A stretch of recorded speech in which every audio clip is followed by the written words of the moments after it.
متحدہ عرب امارات کی شہزادی ہند القاسمی نے پھر ہلچل پیدا کر دی ہے۔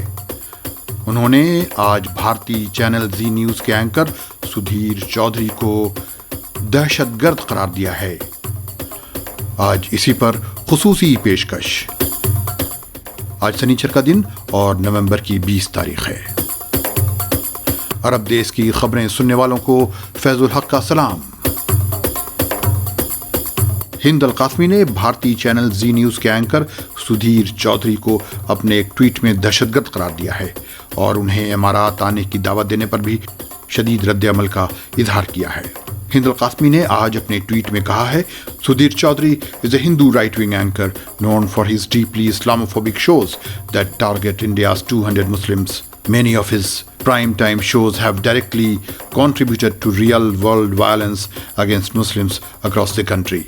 انہوں نے کہا، سدھیر چودھری ہندو دائیں بادو کے اینکر ہیں اور اپنے اسلاموفوبک شوز کے لیے جانے جاتے ہیں، جس کے ذریعے وہ 20 کروڑ مسلمانوں کو نشانہ بناتے ہیں۔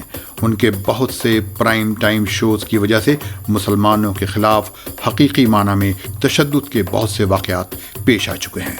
دراصل ہوا یہ ہے، institute of chartered accountant of India یعنی ICAI کی ابوظبی شاخ نے سدھیر چودھری کو اپنی ایک سالانہ انٹرنیشنل سیمینار میں شرکت کے لیے ابوظبی آنے کی دعوت دی ہے اور ان کی تصویر اور نام اس سیمینار کے اعلانات میں نمایاں طور پر شائع کیے ہیں۔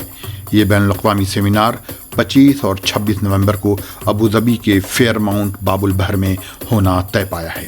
اس سیمینار میں 18 اسپیکرز ہیں اور ICAI سدھیر چودھری کے ساتھ HDFC بینک کے وائس چیئرمین اور CEO کیلی مستری کا نام اس سیمینار میں شرکت کرنے والوں میں نمایاں ہے۔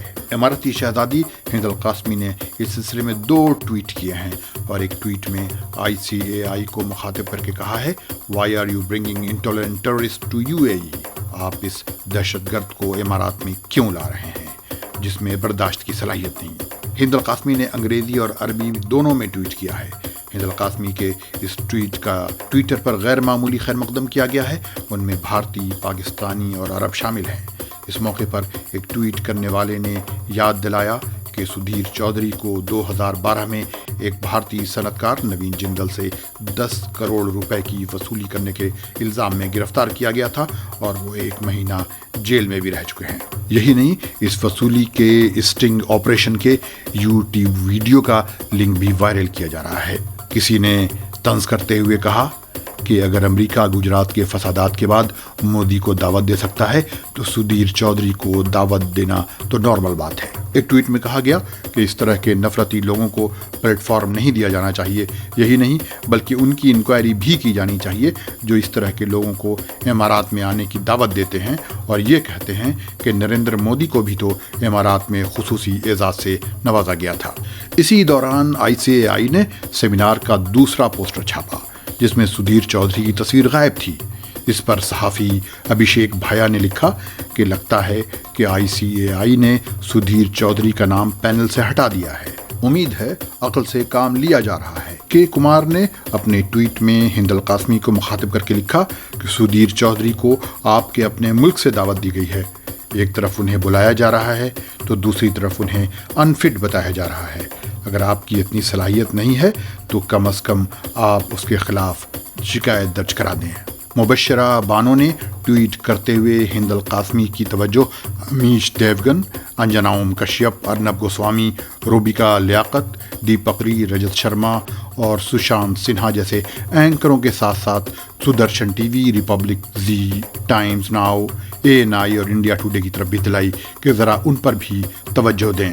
گزشتہ سال بھی ہند القاسمی نے خلیج میں مقیم بعض بھارتیوں کی طرف سے پھیلائے گئے اسلاموفوبک بیان پر شدید رد عمل کا اظہار کیا تھا۔ عربوں اور اسلام کے خلاف امارات میں موجود بعض بھارتیوں کے سوشل میڈیا پوسٹ پر ہند القاسمی کا یہ بیان آیا تھا۔ اس کے بعد سعودی عرب، امارات، کویت، قطر، عمان اور بحرین میں اس طرح کے لوگوں کی نشاندہی شروع ہو گئی اور ہر ملک سے درجن درجن بھر لوگوں کو نکالا گیا۔ گزشتہ 1 مہینے سے عرب دنیا میں بھارتی مسلمانوں پر تشدد کے واقعات پر شدید رد عمل ظاہر کیا جا رہا ہے اور عرب ملکوں میں بھارتی سامان کے بائیکاٹ کی مہم تقریباً 5 ہفتوں سے جاری ہے۔ پچھلے سال تو معاملہ اتنا سنگین ہو گیا تھا کہ GCC میں بعض بھارتی سفارتکاروں کو بیان جاری کر کے حالات کو قابو میں کرنے کی اپیل کرنی پڑی تھی۔ جب معاملہ پھر بھی نہیں سنبھلا تو اسے وزارتی سطح پر سنبھالنے کی کوشش کی گئی۔ اس سال تو یہ معاملہ عرب ملکوں کی پارلیمان تک پہنچ گیا ہے۔ کویت کی پارلیمان نے کوئی مہینہ بھر قبل اس پر ایک قرارداد بھی منظور کی تھی۔ 10 دن قبل ایک بحرینی رکن پارلیمان نے بھی بحرین کی پارلیمان میں تقریر کی اور بھارتی مسلمانوں پر ہونے والے حملوں پر شدید نکتہ چینی کی تھی۔ حکومت کو اس کا ذمہ دار بتایا تھا اور دھمکی دی تھی کہ اگر بھارت میں مسلمانوں کی جان و مال اور حقوق کا تحفظ نہیں کیا گیا تو گلف ممالک مل کر بھارت کے خلاف سخت کارروائی کریں گے۔ عمان کے مفتی عام احمد الخلیلی نے تو یہاں تک کہہ دیا تھا کہ بھارت میں مسلمانوں پر حملے حکومت کی ایجنسیوں کی مدد سے کیے جا رہے ہیں۔ ہند القاسمی کا تازہ ٹویٹ اس بات کو ظاہر کرتا ہے کہ مسلمانوں سے متعلق بھارت میں ہونے والی تمام حرکتوں، سرگرمیوں اور بیانات پر عربوں کی کڑی نظر ہے، لیکن بھارت کا گودی میڈیا اپنے ویورز کو عرب دنیا میں جو ہو رہا ہے نہیں بتائے گا۔ اس نے اس پر اپنی آنکھیں اور زبانیں بند کر رکھی ہیں، مبادا صاحب عالم ناراض نہ ہو جائیں۔ اگر آپ سعودی عرب، امارات، عمان، کویت، قطر، بحرین اور ترکی میں رہتے ہیں تو عرب دیس کو سبسکرائب کر لیں اور ساتھ ہی گھنٹی کے بٹن پر بھی کلک کر دیں تاکہ آپ کو ان ملکوں کی تازہ خبریں روزانہ ملتی رہیں۔ خدا حافظ۔